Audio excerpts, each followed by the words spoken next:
매월 둘째, 넷째 금요일 강의를 하던 것을 이제 3월 달서부터는 목요일 날에도 강의하고 금요일 날에도 강의를 합니다. 두 번 강의합니다.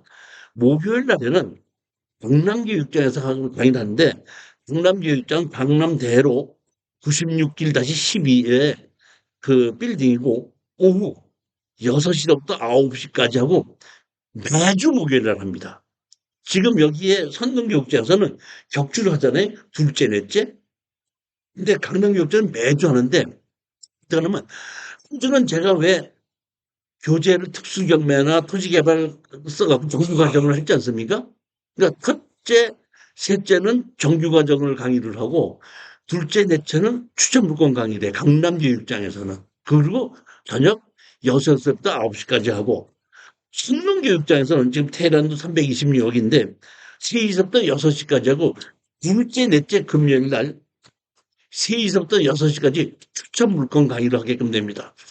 오늘 여기에 오시던 그 수강생 여러분이 어저께 강남교육장으로 오신 분이 몇 분 있어요. 그래서 오늘 여기 강의장에 오늘 조금 사람이 좀 줄어드는 겁니다. 그쪽으로 오신 분도 있다는 이렇게 알게, 두 군데서 다 지금 강의를 하고 있다 이렇게 아시면 됩니다.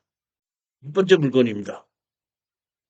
서울 북부지원의 2025 11167 강제경매입니다. 아파트 18평형 7분의 4 지분 매각입니다. 이게 제가 보면 이건 약간 좀 내용이 좀 이상하더라고요. 어떤 분이 이 승속을 받았습니다.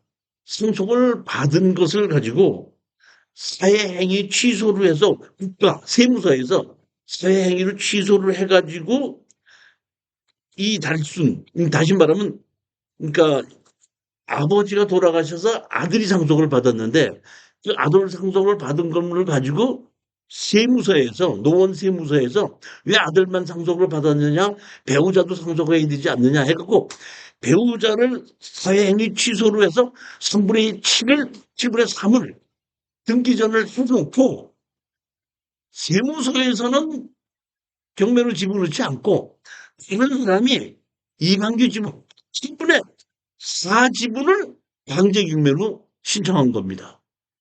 내용 그렇게 된 겁니다. 그러니까 여기에 지분은 사회행위하고는 관계없는 것이 지분으로 경매로가 나왔다고 보시면 되는 겁니다.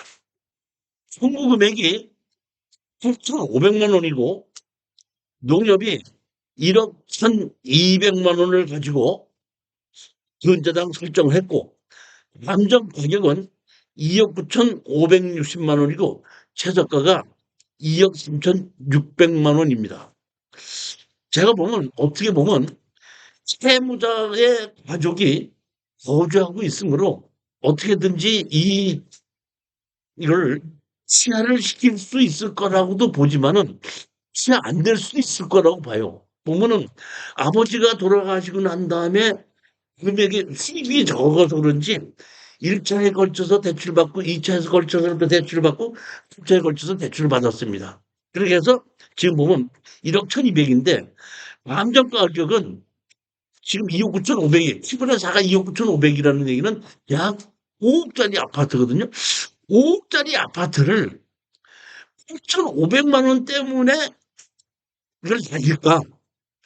웬만하면 이거를 취하를 시키지 않을까? 이런 수도 있다는 생각에 추천을 한 겁니다. 아파트 노원구 공릉동입니다. 1억 9,500이 7억 3,600만 원까지 하락을 했습니다. 아파트 이렇게 단지가 있고 고층 아파트 이렇게 있는 곳입니다. 여기 보면 금요일 기준에 보시게끔 되면 제일 먼저 처음에 언제죠? 2003년도, 2003년도에 1950만, 한 1,700만 원 배출받았다가 2005년에 3,200, 2022년도에 다시, 아니, 2011년도에 6천만 원. 이렇게 하다 보니까 여기에 수익이 적다 보니까 천 얼마 빌렸고 또 3천만 원 빌리고 6천만 원 빌리고 해갖고 지금 보면 6천만 원까지 빌린 지 한 10여 년이 지났거든요. 그런데 제가 보기에는 여기는 식구들이 같이 모여 살기 때문에 '어떻게 이것을 해결하지 않을까?' 싶은 생각이 듭니다. 여기 보시면 원래 이우일이라는 분이 사서 가지고 있다가 후배 분할에 의해서 이방규로 바뀌었죠. 그렇다는 얘기는 이거는 제가 보면 상속을 한 겁니다. 상속을 했는데 사행이 취소를 해 갖고 이 다시 모친을 7분의 3으로 만들어 놓고 그다음에 그 사행이 취소한 것이 대한민국의 왜?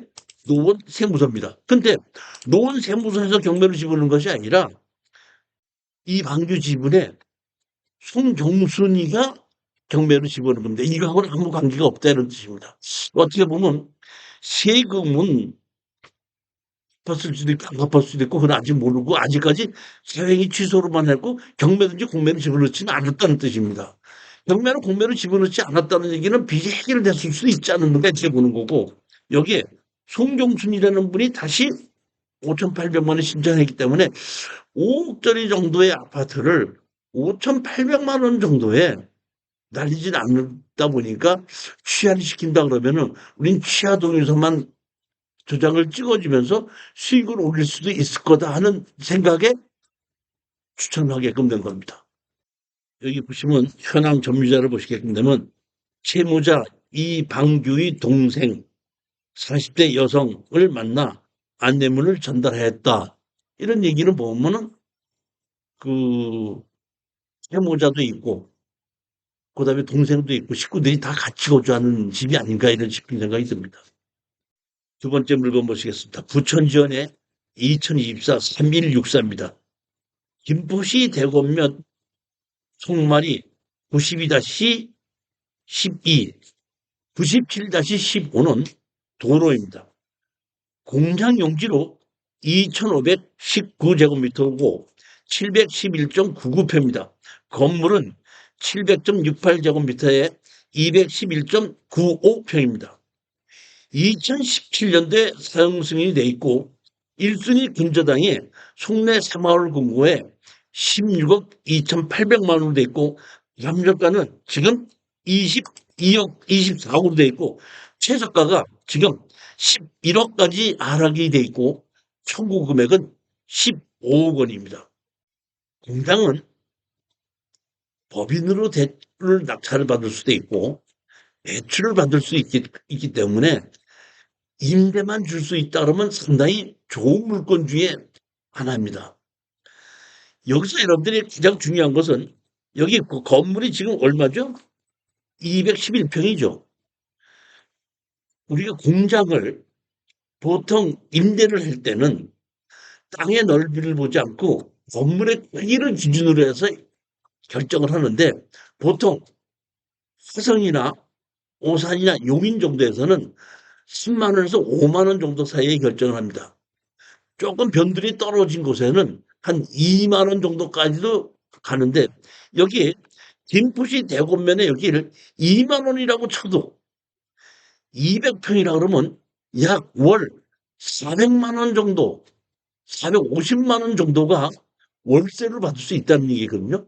그러면 내가 이거를 낙찰을 받아서 대출을 받고 월 400만 원 이하로 이자를 주면서 버틸 수 있다 그러면 내가 더 이상 투자를 하지 않고도 1년, 2년, 3년이 지나도록 그 대출 받은 거를 월세를 받아서 갚아가면서 팔면서 갚으면 되기 때문에 여러분들은 이것을 입찰에 들어가겠다고 했을 때는 이 근처에 가셔서 공인중개사에게 여기에 있는 이것이 200평이 있는데 이것을 임대로 주게끔 되면 얼마 정도를 받을 수 있는가를 결정하고 거기에 맞춰서 내가 얼마 이하로만 낙찰을 받게끔 되면은 그때 내가 이걸 임대를 주고도 대출을 받아도 그대로 큰 문제가 없겠구나 하고 가격을 내가 이걸 입찰에 들어갈 가격을 거기에 맞춰서 결정해서 입찰에 들어가고 낙찰 받으면 큰 문제 없이 그대로 해결이 되는 거고 낙찰을 못 받는다 다른 사람이 더 높게 썼다 그러면 또 다시 다른 물건을 찾는 것이다 이렇게 생각하시면 됩니다. 제일 먼저 여러분들이 이거를 관심이 있다면 현장에 가셔서 이 물건을 가지고 임대를 얼마를 받을 수 있느냐예요. 그다음에 2년, 3년 후에 얼마에 부각을 할 수 있느냐. 이걸 보고 임대를 받을 수 있는 가격 한도 내에서 입찰에 들어가라 이런 얘기입니다. 여기 보시면 그 11억 8천이고 청구 금액이 15억인데 여기 보시면 지금 그 청구 금액이 약 15억이지 않습니까? 그럼 이게 한 1년 전이기 때문에 여기 전 가격 16억 가격 거의 다 비슷할 텐데 MPL로 산다 그러면은 한 13, 4억 정도에 쓸 수 있다고 한다면은 한번 해볼 만하지 않는가 싶은 생각이 들고 만약에 이럴 수도 있습니다. 열이 다 조사를 했는데 마음에 안 맞아. 가격이 안 맞아. 그러면 기다렸다가 보면 이것이 유찰될 수도 있죠. 유찰되면은 이런 얘기를 하세요. 왜냐하면 이렇게 좋은 물건이 가격이 하락이게끔 되면 MPL로 지금 바로 사버려요. 지금 이거 말고도 다른 물건이 좋은 게 있어서 제가 MPL로 살라고 연락을 딱 했더니 그거 일주일 전에 팔렸습니다 하더라고. 그렇기 때문에 이거를 여러분이 다 조사를 해보고 이게 조금만 한 2, 3억만 더 내려왔을 때 내가 사면 참 좋겠다고 생각이 들으면 아무 소리 않고 기다리고 있다가 이게 4월 2일이지 않습니까? 4월 2일에 낙찰이 될 수도 있고 안 될 수도 있어요. 그럼 안 됐을 때 내가 조사를 다 했으니까 이걸 연락을 해서 지금 우리 제주는 이게 한 번도 하락을 하지 않습니까? 그럼 우리가 MP로 사는 가격을 지금 11억 8,700이죠. 최고 가격이 11억 8,700에 우리가 사도 된다. 그런데 지금은 사자 이런 얘기입니다. 이걸 얼마에? 16억을 11억 2천만 원 우리가 사서 15억에 입찰이 들어가서 낙찰을 받고 약 12억을 대출을 받고 거기에 대출을 받은 것만큼을 가지고 이자를 낼 수 있는가 이런 거를 종합해서 판단하고 결정하게끔 되면 이거보다 더 좋은 것은 없습니다. 사는 가격과 수령 가격은 엠페로 하게끔 된 모든 것이 다 설정이 돼 있는 거거든요. 이만큼 안 들어갈 되는데 가격이 안 맞으면 안 되는 거예요. 입찰 시간 필요도 없고 뭐 입찰이 얼마를 들어가 높겠을까 낮겠을까도 생각할 필요가 없기 때문에 지금 부동산이 워낙에 많이 하락을 했기 때문에 이 MP를 물건을 유심히 보시고 조사를 해뒀다가 얼마 정도면 내가 사면 되겠다는 것만 명확하게 알아두다가 하락하면 연락하시면 됩니다. 저한테 연락을 해주시면은 제가 같이 있는 우리 수강생 중에서 MPL을 운영하는 회사를 있는 분이 있기 때문에 그분이 저를 연락을 해서 이거를 얼마에 팔 수 있겠느냐 하고 바로 얘기해서 판단은 바로 계약해버리는 거 되는 겁니다. 즉 이번이 아니더라도 지금 조사를 해갖고 한 번 더 입찰을 됐을 때 입찰에 들어가도 아무 문제가 없다 이런 뜻입니다. 반드시 이번에 입찰 들어가라는 얘기는 아니다. 저는 현재 상태로 봤을 때 공장이 지금 보고 제가 지금 월 200만 원이라고 했는데 우리가 김포 같은 경우에는 한 3만 원에서 4만 원도 받아요. 4만 원 받는다면 월 800만 원이 들어오는 겁니다. 제가 직접 가서 조사를 해보지는 않았고 그 현황과 상황에 따라서 조금씩 다르게 결정이 되기 때문에 무조건 장담하지는 못하고 저는 최저 가격으로 2만 원 이상은 할 거다 이렇게 얘기를 한 겁니다. 이 교재를 보시게끔 되면 권리 분석에 대한 거나 현황 점유자나 이런 것은 자세히 나와 있으니까 여러분이 교재를 자세히 보시면 됩니다. 그리고 여기에 주변이 전부 다가 이렇게 공장지대예요. 그러니까 나홀로 공장이 아니라 공장지대에 있을 때는 그 공장은 땅이 몇 평이고 건물이 몇 평이다 하기 때문에 임대가 얼마다 하는 것이 바로 나와요.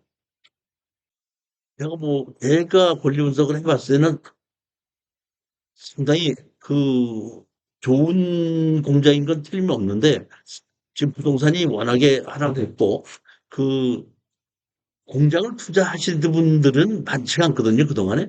일반 주택이나 아파트, 땅, 이런 걸 투자하신 분들은 많았는데, 공장에 대해서는 지금 투자하시는 분들이 별로 없기 때문에, 이렇게 좋은 게 나와도 경험이 없다 보니까 자꾸 망설여지는 거고, 금액이 워낙에 크다 보니까, 이거 잘못하면 문제가 생기지 않을까, 이런 것이 있기 때문에 지금 강설이기 때문에 가격이 떨어지는 거거든요.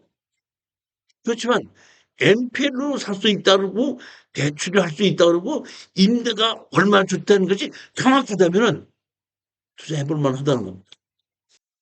이름이 여기 보면 개인 이름으로 돼 있고 여기 보시면 현황서는 등재자가 없이 아무도 없이 비어 있는 걸로 돼 있습니다.